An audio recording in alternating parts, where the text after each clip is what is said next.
Alright, so here's another video for our sugar series, and remember that this sugar series is about added sugars. Sugar that's been added to foods during processing or preparation. It doesn't have anything to do with the naturally occurring sugars in fruit or milk.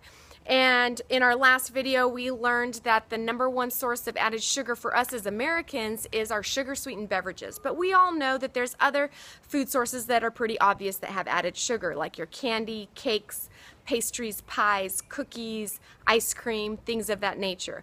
But there's some food products that it could seem a little hidden to us, and one of those is flavored yogurt. So if you purchase a yogurt that is flavored with fruit or vanilla, it's going to have added sugar in it as well. Even some of our whole grain products like granola or some of our whole grain cereals, instant oatmeal, honey nut waffles, things like that have added sugar in them also. Red pasta sauces, and also condiments or salad dressings. So my point of bringing that up is I just want us to be aware that our added sugar consumption is not just coming from those foods that are pretty obvious to us. So how do we know what foods have added sugars in them and how much added sugar is in them? And if you're eating anything out of a box or package, more than likely it's going to have added sugar in it. So what you can do is compare products. Find the one that's lesser in added sugar than another.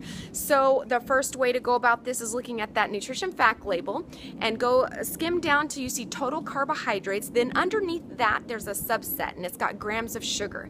Now that total gram number does not take into account what is naturally occurring sugar in that product and what is added. However, since it's a boxed or packaged food, you can most likely guess that the majority of it's added sugar.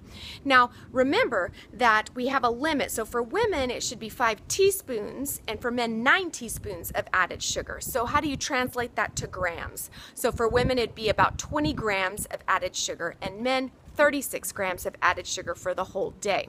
Another way you can look to see and compare food products is by the ingredient list. Now, the ingredient list is important because the first ingredient listed is always going to be what that food product is mostly made of.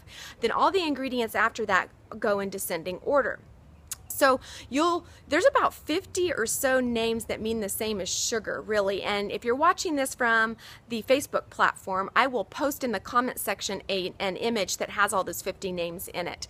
But you want to take a look, and you don't want to see a sugar name until about the 4th or beyond listed on the ingredient list. So this is how you can compare products, find the one that maybe has lesser added sugar than another. But really, the bottom line is if we eat more foods from their whole form or whole foods like fruits, vegetables, nuts, beans, lean meats, and good protein sources, you're not going to be consuming added sugar that way anyway. So keeping those packaged and processed foods to a lesser amount, and then when you're buying them, choosing the one that's the lesser of the evil. So hope this was helpful, and there'll be 1 or 2 more videos, and then we're going to complete this sugar series because I'm ready to move on. But I hope you guys have a great day.